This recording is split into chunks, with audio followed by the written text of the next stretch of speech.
Bueno, pues el auto que los mantiene en libertad, bueno, digamos que establece los mismos criterios que en su día se fijaron en junio para su puesta en libertad. No ha cambiado nada, por lo tanto el contenido del auto no tenía que cambiar. Hablamos en un principio de que la demanda, los requerimientos por parte de la Fiscalía y de las acusaciones particulares eran un ejercicio de funambulismo jurídico, es decir, era intentar obtener un resultado que sabían desde un comienzo que era prácticamente imposible, porque la realidad objetiva es que nada había cambiado y el resultado final ha sido ese. Nada ha cambiado, por lo tanto la situación tiene que ser la misma hasta que haya una sentencia del Tribunal Supremo. Pues el voto particular es una muestra de coherencia por parte del presidente del tribunal. Es decir, si él en junio consideraba que existía riesgo de fuga y que existía riesgo de reiteración delictiva, lo que ha hecho es simplemente mantener el mismo criterio. Nada ha cambiado, por lo tanto nada ha cambiado para los dos magistrados que lo ponen en libertad, nada ha cambiado para el magistrado que entiende que deben estar en prisión. Bueno, sobre todo reiteración, es que lo de la reiteración es todavía bastante más evidente, porque para que haya reiteración tiene que haber la posibilidad de que se cometa un delito similar, que es algo absolutamente improbable, porque estamos partiendo de la premisa de que son inocentes y entendemos que en forma alguna cabe la posibilidad de que se reitere este hecho.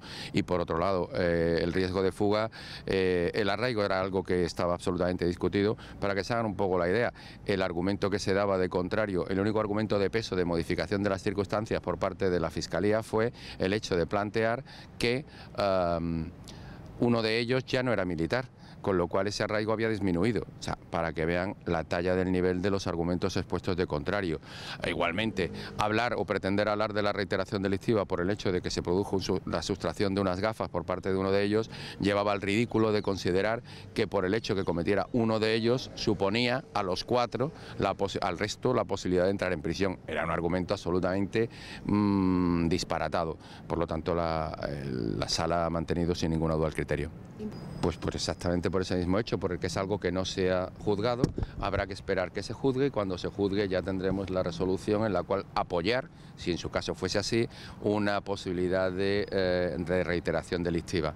Si nos estamos acostumbrando a hacer futuribles, y esto no funciona a base de futuribles, funciona a base de realidades, funciona a base de resoluciones judiciales firmes en las cuales existan resoluciones condenatorias. Por lo tanto, todo lo que no sea eso nos lleva a que usted ya considera o tiene la consideración de que el resultado final de un procedimiento va a ser el que usted espera. Pero es que eso a veces no es así. Pregúnteselo al fiscal. Se refiere a la parte que pensaba que iban a entrar en prisión ahora, ¿no?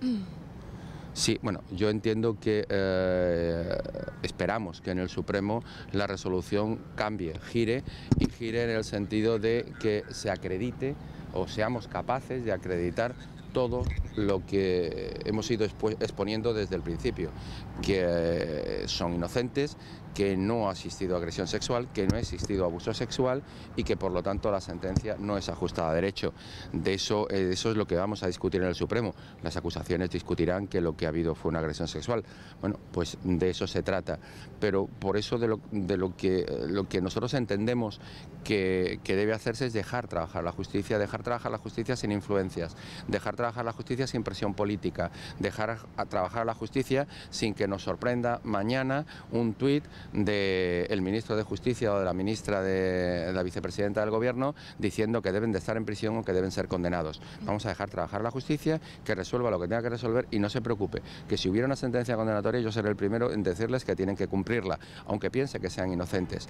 Pero en caso contrario, en caso de que sean inocentes, espero que todo el mundo pida disculpas y reconozca pues la inocencia de estas personas. Bueno, depende, es decir, eso es algo que parece que queda muy claro y no es exactamente así. Lo que el Supremo no cambia son los hechos probados si no se demuestra o se acredita de manera fehaciente que no existe una lógica argumental entre los hechos probados y la realidad en el procedimiento, cuestión que nosotros discutimos. Es decir, lo que nosotros discutimos es que a la conclusión que se llega en la sentencia no responde en ningún caso a los hechos que se acreditaron en la sala, tanto a las declaraciones de la denunciante como a las periciales que se aportaron de contrario. Se llegan a conclusiones ilógicas e irracionales, y eso es lo que sí se puede discutir en el Supremo.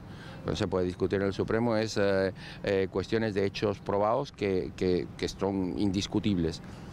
Pero la cuestión de determinar si hay un razonamiento lógico, sin duda que sí, y es uno de los argumentos que vamos a exponer. Pues hombre, han respirado. Han respirado, como no puede ser de otra manera. Lo primero que he hecho ha sido esta mañana, una vez que se nos comunicó, ponerme en contacto con ellos, informarles, y a partir de ahí, pues, lógicamente, pues, ante la tensión que suponía la posibilidad del ingreso en prisión, pues respirar y esperar a que continúe esta, digamos, larga batalla en la que se ha convertido este procedimiento.